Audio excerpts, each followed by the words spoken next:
오늘은 제 말씀 제목이 절망 속에서 주제가 희망 찾기인데요, 제목을 제가 조금 바꿔놨어요. 한 번 더 일어서는 사람이 진정한 승리자이다. 이제 설교를 들어보면 왜 이 말을 했는지를 알게 될 겁니다. 그럼 여러분, 오늘 말씀에 보면 이 절망에 대한 얘기가 나오는데, 성경의 인물 중에서도요, 내 영혼아 내 영혼아 내가 어찌하여 낙심하느냐 절망하느냐, 이런 말씀이 나와요.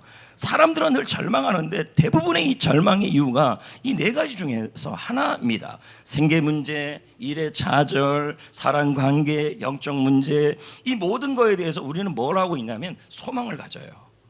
결혼생활 시작할 때 여러분 다 기대와 소망을 가졌어요.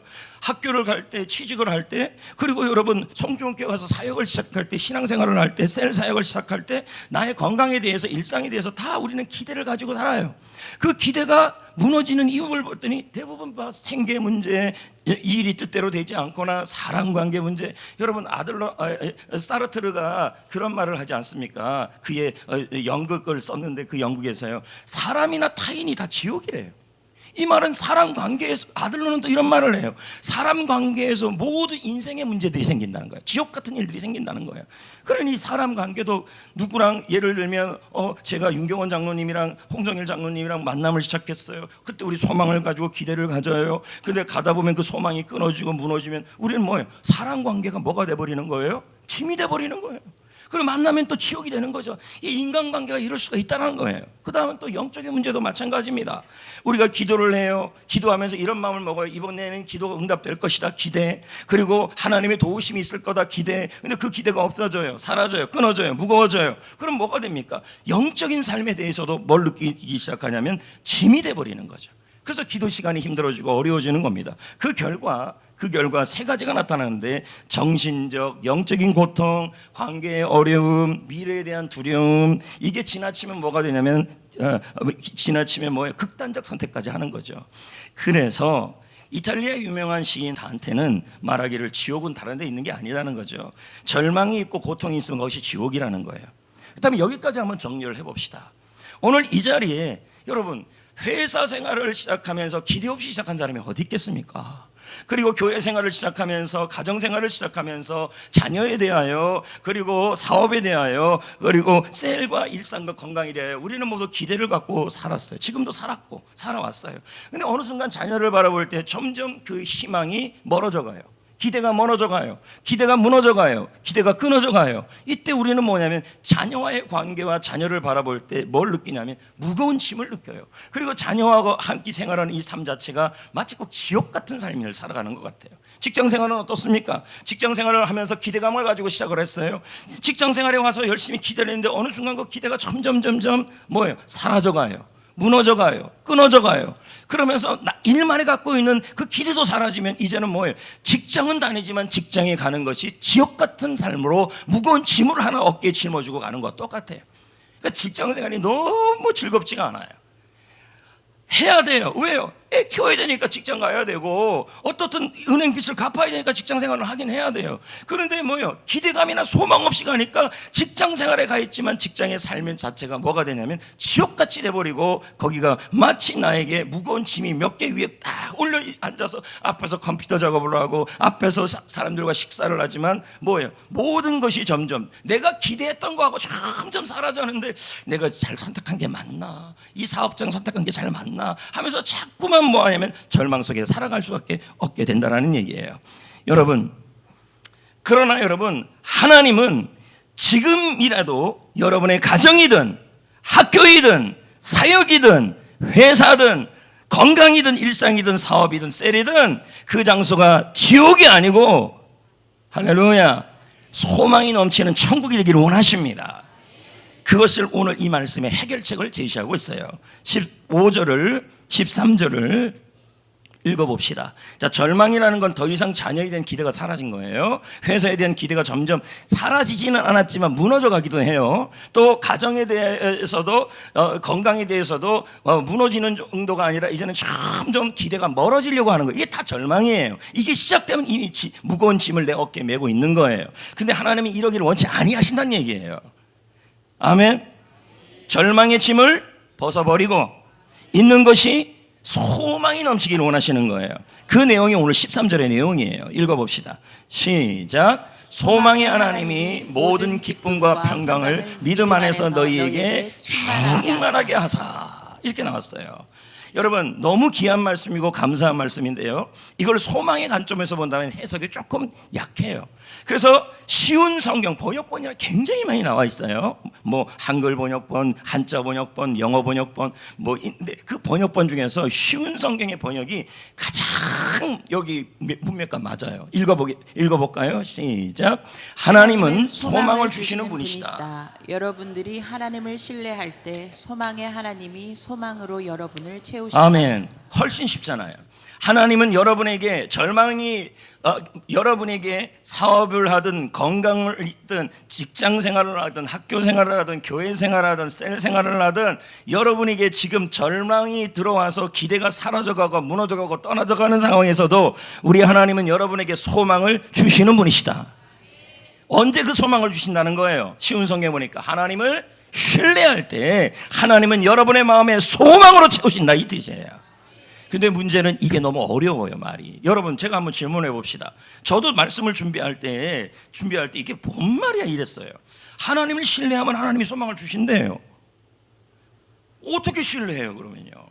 이게 제가 그런 의문을 갖는다면 여러분들도 분명히 이런 의문을 가질 거란 말이에요. 그래서 제가 고민하면서 기도했죠. 하나님, 이게 도대체 무슨 말입니까? 설교라는 건 여러분에게 성경적 지식을 알려주는 게 아니라 삶을 살아가야 될 힘을 알려주고 방법을 알려줘야 되는 거 아니겠습니까? 그래서 하나님께 기도하며 묵상하면서 소망의 하나님을 신뢰할 때 하나님이 소망을 주신다 그랬는데, 그럼 신뢰하는 게 뭔가? 그러면서 방법을 찾은 게 뭐냐면, 그러면 소망이라는 이 엘피스라는 단어를 좀 원어에서 좀 찾아봐야겠다 했더니 또 너무 많아요. 그래도 읽어야 될 거 어떻겠어요? 그래서 쭉 읽다 보니까 눈에 딱 들어오는 게 하나가 있었어요. 그게 뭐냐면, 소망이라는 단어의 의미가 굉장히 많은데 그 중에 하나가 뭐냐면 하나님의 약속을 신뢰하고 믿는 게 바로 소망이래요. 그러니까 확 이해가 되는 거예요. 그러면 여기 하나님을 신뢰한다는 말은 이런 말이 되는 거예요. 하나님이 우리의 미래에, 절망 속에 있는 우리에게 미래에 대하여 약속을 해주는 것을 신뢰하는 것이 바로 뭐냐면 하나님을 신뢰하는 것이다. 결론이 나는 거예요. 그럼 정리 한번 해봅시다. 여기까지 한번 정리해 봅시다. 우리는 분명히 기대감을 갖고 살아요. 여기 기대 없이 살아가는 사람이 어디 있습니까? 올해 2024년은 다를 것이다. 기대. 근데 2024년을 지나오면서 기대가 멀어져 가요. 기대가 멀어져 가요. 기대가 무너져 가요. 기대가 무너지는 정도가 아니라 끊어져 버렸어요. 그럼 뭐예요? 우린 절망스러워요. 절망스러우니까 하루하루 걸어가는데, 옷은 가벼운 옷을 입고 있는데도 걸어다니고 살아가는 건 무거운 짐을 지고 살아가요. 그래서 내가 기대를 가졌던 곳에서 절망이 시작되면 그곳에서 우리는 뭘 느끼냐면, 나는 지금 지옥에 있는 것 같은 것들을 느껴요. 그런데 하나님이 우리가 이렇게 있기를 원치 아니하신다는 거예요. 하나님은 우리에게 소망을 주시는 분이시고, 그 소망을 언제 주시냐 했더니 하나님을 신뢰할 때 우리 마음의 소망을 채워주신대요.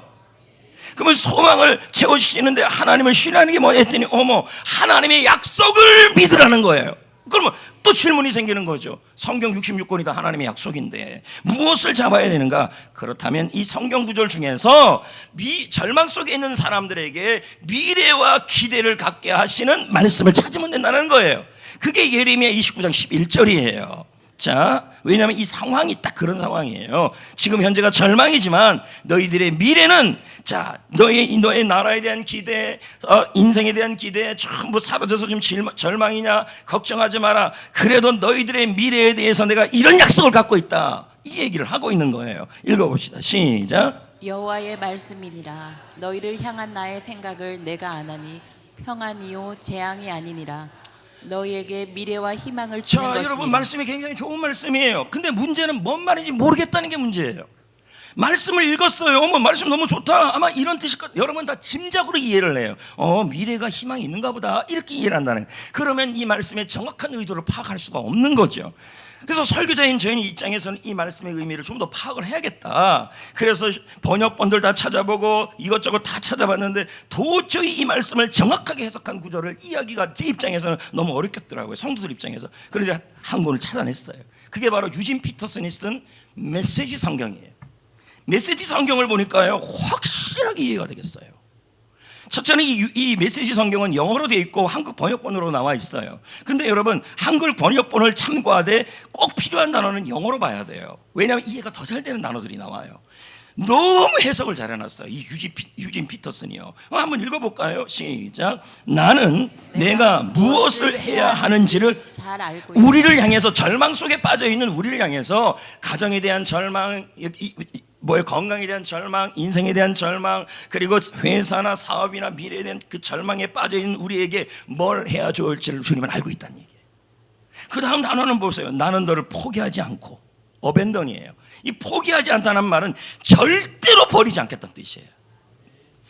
자, 기대가 사라졌잖아요. 예를 들면 회사에 기대가 있었는데 회사에 대한 기대가 사라지고 기대가 무너지고 기대가 끊어졌어요. 그렇다는데도 먹고 살기 위해서 어떻든 회사를 돌려가요. 근데 이런 우리에게 말하기를, 그래도 나는 너의 그 회사에 대해 하는 일들을 포기하지 않겠다. 그 다음 단어가 뭐냐면 돌볼 계획과, 이렇게 나왔어요. 그랬더니 여기 돌볼 계획을 봤더니 plans to take care of you, 이렇게 돼 있어요. 이 뜻이 뭐냐면 지속적으로 필요가 공급하고 필요를 제공하고 책임질 계획을 내가 너에게 갖고 있다, 이 뜻이에요. 무슨 절망을 얘기했어요, 이게요. 하나님 우리를 향한 계획이래요. 그 다음이 더 뭐냐면요, 희망찬 미래를 제공할 계획을 가지고 있대요. 근데 뭐라 그러냐면 그 다음 단어가 더 놀라워요. 모든 것을 준비하고 있다. 이게 약속이에요. 저는 여기서 이 약속에서 하나님의 마음을 봤어요. 그래서 저는 여기 있는 메시지 성경에 나와 있는 이 부분을 가지고 뭐를 만들어냈냐면 하나님의 마음, 하나님의 삼심이 있다는 뜻. 하나님의 약속에는 하나님의 마음이 세 가지가 들어있다는 얘기예요. 삼심. 하나님은 여러분의 지금 절망 속에 있는 여러분에게 세 가지 마음의 약속을 갖고 있다는 얘기예요. 포기하지 아니하심. 돌보심이라 했지만 여기다 이렇게 하면 더 좋을 것 같아요. 돌보아 주심. 밝은 미래를 준비해 주심이 좋겠죠. 하심도 좋고. 여러분, 우리를 향한 하나님의 약속은 뭡니까? 하나님의 마음입니다. 하나님의 마음은 어떤 마음이에요?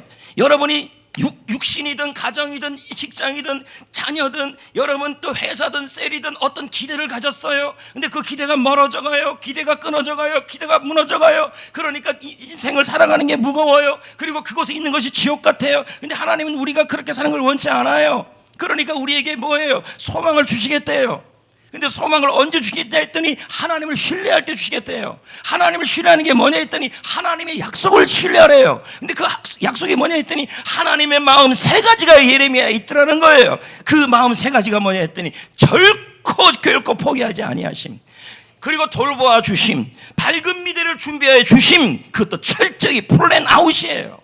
이 약속을 믿으면, 아니 이 약속을 믿는, 그러니까 가정이 절망스럽고 물질이 절망스럽고 건강이 절망스러워도 하나님 주신 이 약속을 믿으면, 아니 이 약속을 믿는 믿음을 보시고예요. 보시고 주님이 소망을 주시겠다는 얘기. 이걸 어떻게 알아요? 여러분, 병행구가 있어요. 로마서 15장 13절에 병행구가 에베소 3장 16, 17절이에요. 왜요? 둘 다 성령의 능력이 나오고요, 성령의 능력으로 속사람이 강건해지고 성령의 능력으로 성령으로 소망이 생긴다고 나와요. 병행구예요. 그렇다면 똑같이 믿음이라는 단어도 나와요. 그렇다면 에베소 3장 17절을 공동번역으로 보면 이렇게 나와요. 자, 여기 뭐라고 나왔나 한번 보세요. 하나님 아버지께서 우리의 뭘 보시고? 믿음을 보시고. 어떤 믿음을 보실까요? 하나님의 약속을 절망 중에서도 믿으라는 거예요. 하나님의 마음을 믿으시라고요. 돌보아 주실 것입니다. 포기하지 않을 것입니다. 밝은 미래를 철저하게 준비해 주실 것입니다. 이 약속을 믿으면, 그 약속을 믿는 믿음을 보시고 13 에베소 3장 16절 주님이 소망을 주신다고 얘기를 해요. 자, 읽어봅시다. 시작. 성령의 능력으로 소망이 넘치게 그 다음 하시기를 에베소 원하노라. 말씀이요. 그의 성령으로 말미암아 너희 속사람을 능력으로 강건하게 말이 너무 하시고. 어려워요. 그냥 쉽게 정리하면 이렇습니다. 절망 중에 있습니까? 가정이든 학교든 사역이든 회사든 사업이든 셀이든 일상이든 기대가 무너지고 기대가 쓰러지고 기대가 떠나가고, 그래서 내 삶이 지옥같이 무거운 삶을 살아갑니까? 그럼에도 불구하고 하나님의 약속, 하나님의 마음을 믿으시라고요. 신뢰하시라고요. 그러면 하나님이 여러분에게 뭐 하십니까? 속사람을 강건하게 하시고 성령의 능력을 부으시는데 그 능력이 소망의 힘으로 나타난다는 얘기예요. 그럼 그 소망의 힘이 뭘까요? 오늘 3을 자꾸 기억하셔야 돼요. 소망의 힘은 소망의 세 가지 힘을 얘기하는데요, 이것도 원문을 찾아보니까요, 정리해보니까 세 가지로 정리가 돼요. 소망의 안에 이 세 가지 힘이 있대요. 그러니까 소망을 품으면 견디는 힘이 생기고, 예? 소망을 품으면 극복하는 힘이 생기고, 절망을 뚫고 가는 힘이 생긴다는 얘기죠. 이게 소망의 힘이래요. 어렵지도 않아요. 견딘다, 극복한다, 이겨낸다, 뚫고 간다, 전진한다. 여러분, 빅터 블랭클이라는 사람이 있는데요, 이분은요 삶의 소망의 힘으로 삶에서 절망적인 상황에서 소망에서 이겨내는 그러한 삶을 살아갔던 사람이에요. 근데 이 사람 자체는 뭐라 그러냐면, 자기가 독일의 아우슈비츠 포로 수용소에서 여러 사람들을 보는데, 어떤 사람은 절망의 상황, 소망이 끊어지고 소망이 끊어지고 소망이 멀어져가고 소망이 뭐라고요? 소망이 멀어져가고 소망이 무너져가고 소망이 끊어져가는 그런 상황에서도요, 어떤 사람은 여러분 살아나고, 어떤 사람은 그 아우슈비츠 포로 수용소라는 장소에서 지옥으로 살아가는 사람이 있고, 똑같은 환경은 지옥 같은 상황인데도 여러분 천국같이 살아가는 사람이 있더라는 거예요. 그건 너무 이상해서 봤더니 그 이유를 알겠더라는 거예요. 그게 의미 치료요법이라는 거예요. 로고 테라피. 로고라는 말은 이런 의미예요. 삶에 어떤 의미가, 이런 일이 일어나더라도 그 삶을 어떻게 생각하고 어떻게 의미를 찾느냐에 따라서 내가 있는 장소가 뭐가 되냐, 소망의 장소가 될 수 있고 죽음의 장소가 될 수 있다는 얘기예요. 그래서 이 빅터 프랭클은 말하기를 이렇게 말했어요. 삶의 의미를 찾는 사람은 모든 상황을 견딜 수 있다. 그럼 제가 왜 이 얘기를 하는 것일까요? 지금 여러분, 우리가 처해지는 환경이 분명히 아까도 말했다시피 가정이든 배우자든 학교든 사람이든 사역이든 회사든 사업이든 셀이든 일상이든 무슨 기대가 있었는데 그 기대가 무너져서 내가 있는 자리가 절망의 장소가 되었을 때, 이때 계속 내가 기대가 무너졌다라는 그 속에서만 살아가게 되면 뭐가 되냐면, 여러분 그 힘든 상황의 해석을 어떻게 한 거냐면, 어떻게 하냐, 어둡게 해석을 해버린 거예요. 그러면 지옥이 되는 것이고, 그런 상황에서도 뭐예요? 모든 문은 열 수 있다, 열리는 문이 생길 것이다 하면서 좋은 태도를 갖는 사람은 그 자리가 천국이 될 수도 있다는 얘기예요. 그렇게 우리는 근데 여러분, 우리는 그런데 하나님이 의미를 주셨어요. 어떤 의미냐면 하나님의 마음이에요. 그러니까 절망 중에 있을 때, 가정이든 회사든 자녀든 절망스러운 일이 있을 때, 절망 속에서 계속 기대가 무너졌다, 기도가 사라졌다, 셀에 대해서도 그렇게 있는 게 아니라, 하나님은 우리 셀을 포기하지 아니하신다, 하나님은 우리 자녀를 향한 놀라운 준비한 계획을 철저하게 돌보시고 있다, 그렇게 하나님의 마음으로 해석을 하셔야 돼요. 그래야 소망이 생겨요. 이런 사람이 여호수아였어요. 여러분, 여호수아 아시잖아요. 모세가 죽은 이후에 자기 혼자 남았어요. 그리고 250만 명이나 되는 백성이 있어요. 가나안 땅의 적군은 거대해요. 그러면 지금 이 여호수아의 상황은 딱 뭐냐면 절망이에요. 기대가 되기 어렵고, 이제 내가 있는 장소에서 짐만 느껴지는 거죠. 나는 리더가 되어서 이 사명을 감당하는 기도도 있고 기대감도 있는데, 지금 현실을 바라볼 때는 뭐예요? 감당이 안 되는 거예요. 그러니까 스스로 마음속에 품기를 어떤 마음을 품냐면, 나는 감당할 수 없다, 해낼 수 없다, 이제 이런 마음이 들을 상황에 처해진 거죠. 그러면 뭐가 됩니까? 250만 명이라 되는 나의 사람들, 그리고 나에게 주어졌던 사명, 그리고 나에게 있는 이 처지가 뭐가 되냐면 다 무거운 절망의 짐이 돼버리고, 그리고 하나님이 주신 그 사명의 자리가 지옥이 돼버려요. 그럴 수 있는 상황이에요. 그러니까 하나님이 이대로 보기를 원치 않으셨던 거죠. 그래서 여호수아에게 뭐라고 말합니까? 너 그렇게 하면 안 된다. 내가 너에게 모세에게 준 약속을 한 번 더 기억해라. 그리고 그 율법책을 묵상해라. 하나님의 약속과 하나님의 마음을 가슴 속에 새겨라. 그리고 힘을 내라. 그게 바로 형통이고 그게 평탄이다. 이렇게 설명을 해요. 자, 읽어볼까요? 시작. 너는 내가 그들의 조상에게 맹세하여 그들에게 주리라 한 땅을 이 백성에게 차지하게 하리라. 오직 강하고 극히 담대하라. 그리하면 내 길이 평탄하게 될 것이며 내가 형통하리라. 여기 나와 있는 이 원문에 형통이라는 단어가요, 지혜란 뜻이에요. 그리고 평탄이라는 단어는 전진하다는 뜻이에요. 제가 생각을 해봤어요. 지혜? 여러분, 지혜가 뭔지 이제 알겠어요. 지혜는, 자, 똑같은 어려운 환경에서도 정보가 많고 지식이 많은 사람은 그 어려운 환경과 절망을 이겨낼 수가 없어요. 근데 지혜가 있으면요, 그 어려운 환경을, 절망의 환경을 뚫고 갑니다. 근데 이 지혜가 뭐냐? 바로 하나님의 마음을, 하나님의 약속을 신뢰하고 믿는 게 바로 지혜입니다, 여러분. 하나님이 돌보고 계시다, 하나님이 준비하고 계시다, 하나님이 열어주실 것이다, 하나님이 책임져 주실 것이다라고 생각을 하면 그게 바로 지혜이고 환난을 뚫고 가는 생각이에요. 그런 자에게 하나님이 뭐예요? 전진하게 하실 거란 얘기예요. 아멘. 여러분, 아무리 힘든 시간도요, 다 지나갑니다. 아무리 힘든 시간도 지나가요. 넘어지는 것이 실패가 아니고 넘어진 자리에서 멈추고 일어나지 못하고 절망 속에 지옥같이 살아가는 게 바로 뭐냐면 실패입니다. 아주 지금 여러분 직장을 가는데 기대감이 없어요? 절망 속에 가요? 그리고 절망이 끊어졌어요? 그리고 자신이 몸이 건강하지 않아요? 그래서 몸에 대한 기대감이 점점 사라져요? 그러면 하루하루가 뭐가 됩니까? 무거운 짐이고, 그리고 하루하루가 숨 쉬는 게 지옥 같아요. 주님은 내가 하루를 살아도, 한 번을 숨을 쉬어도 여러분 소망을 갖고 천국까지 살기를 바라시는 거죠. 넘어져도 한 번 더 일어나셔야 되는 거예요. 소망의 힘으로요. 아멘. 오늘 조금 전에 우리가 찬송가를 불렀어요. 너 시험을 당해. 사실 이게 레마 찬양이었어요. 원래 이렇게 부르려고 그랬어요. 너 절망을 다해 죄 짓지 말고, 너 소망을 다해 곧 물리치라. 너 절망을 이겨 새 힘을 얻고 주 예수를 믿어 늘 승리하라. 잘 이기는 자는 상 받으리니 너 절망치 말고 늘 전진하라. 내 구세주 예수 힘 주시리니 주 예수를 믿어 늘 승리하라. 우리 구주의 힘과 그의 위로를 빌라. 주님 내 편에 서서 항상 도우시리 하려고 해다가 뺐어요. 근데 했어요 지금요. 아니 너무 좋더라고 가사가. 내가 바꿔놨지만요. 예?